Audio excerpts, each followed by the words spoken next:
Russian forces launched coordinated missile and artillery attacks on Ukrainian cities on Saturday, including the capital, Kyiv, where gunfire erupted near government buildings in the city center, military officials and a Reuters witness said. Міста півдня України, особливо увага Києву. Не можна втратити столицю.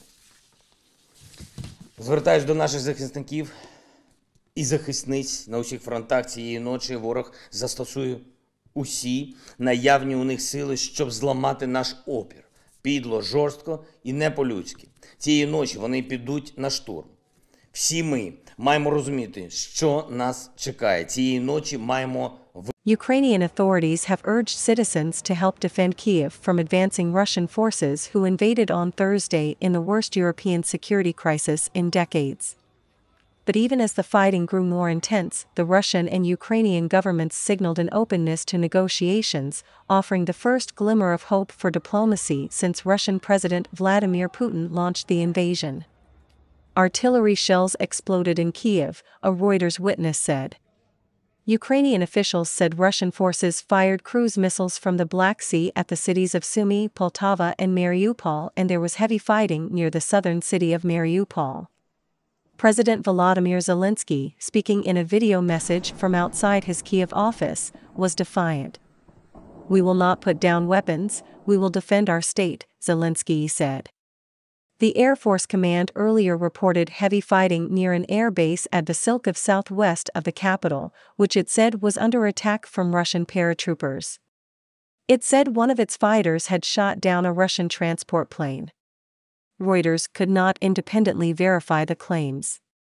The Interfax news agency said Ukrainian forces were in control of Kyiv's hydroelectric power plant, citing Ukraine's energy ministry. Mikhailo Podolyak, advisor to the president's office, said the situation in Kyiv and its outskirts was under control. There are cases of sabotage and reconnaissance groups working in the city. Police and self-defense forces are working efficiently against them, Podolyak said. Kyiv residents were told by the defense ministry to make petrol bombs to repel the invaders.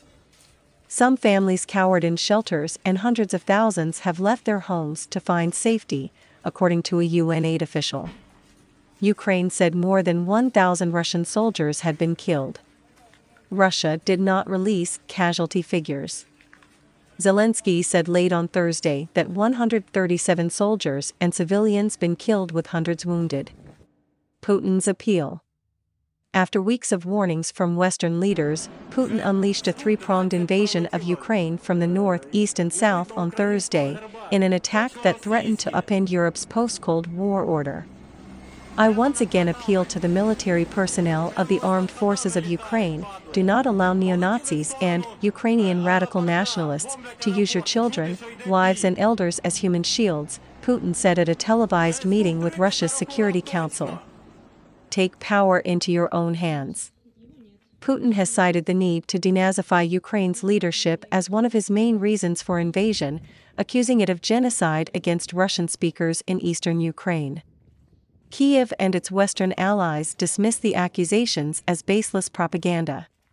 Ukrainians voted overwhelmingly for independence at the fall of the Soviet Union, and Kyiv hopes to join NATO and the EU, aspirations that infuriate Moscow.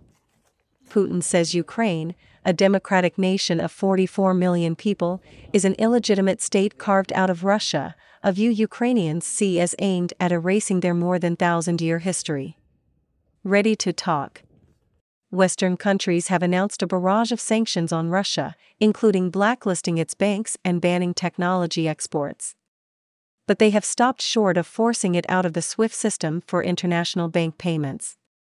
The United States imposed sanctions on Putin, Foreign Minister Sergei Lavrov, Defense Minister Sergei Shoigu and Chief of General Staff Valery Gerasimov. The European Union and Britain earlier froze any assets Putin and Lavrov held in their territory. Canada took similar steps. The invasion triggered a flurry of credit rating moves on Friday, with S&P lowering Russia's rating to junk status, Moody's putting it on review for a downgrade to junk, and S&P and Fitch swiftly cutting Ukraine on default worries. But amid the chaos of war came a ray of hope. A spokesman for Zelenskyy said Ukraine and Russia would consult in coming hours on a time and place for talks.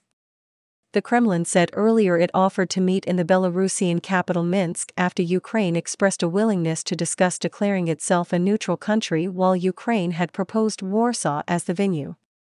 That, according to Russian spokesman Dmitry Peskov, resulted in a pause in contacts.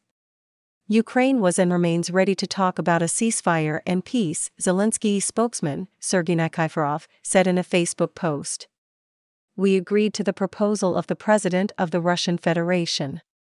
But U.S. State Department spokesman Ned Price said Russia's offer was an attempt to conduct diplomacy at the barrel of a gun and Putin's military must stop bombing Ukraine if it was serious about negotiations. At the United Nations, Russia vetoed a draft Security Council resolution that would have deplored its invasion, while China abstained, which Western countries took as proof of Russia's isolation. The United Arab Emirates and India also abstained, while the remaining 11 members voted in favor.